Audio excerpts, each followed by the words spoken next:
Welcome back. Academy Award-winning actor George Clooney is using his star power to bring attention to the genocide in the Darfur region of Sudan.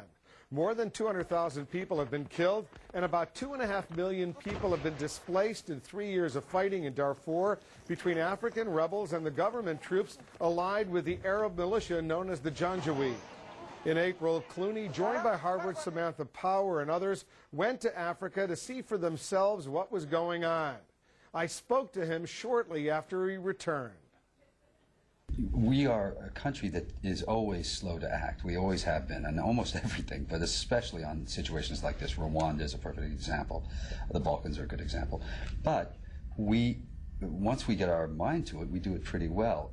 We have failed, it's politically savvy to say, hey, we're all doing a little bit of something and it's good that we're moving in the right direction. We're not doing enough. What do you want President Bush to do?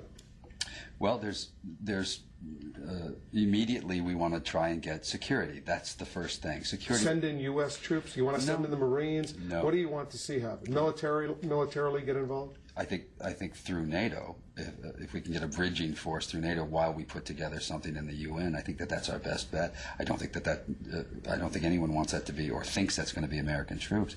It means that America, who usually is very good at coordinating these things, can be the leader in coordinating these things. You and the President and the Bush administration are pretty much on the same page. I think so. I think that most of the world, especially most of the country, is on the same page if they are reading the book.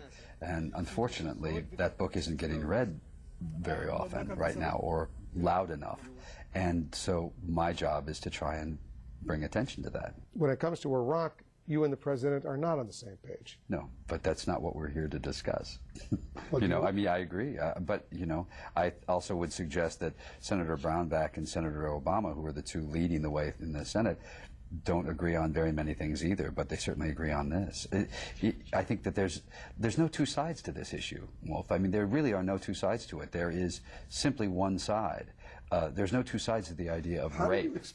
How do you explain that 60 years after the Holocaust, after Rwanda and Burundi and what's happened in the Balkans, that this kind of thing can go on in this day and age?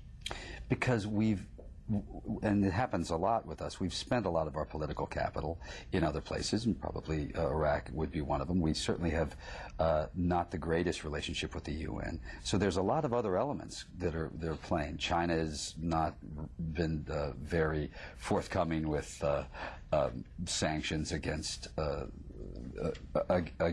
Sudanese government. They're getting a free rein because they're getting oil by themselves without competing with America right now. It's a tough situation to solve, but if we're able to just protect some of these people and then start some diplomatic measures, we have a chance. And George Clooney just returned from a separate visit to Egypt and China, trying to convince those countries to use their influence to stop the fighting. Up next, extraordinary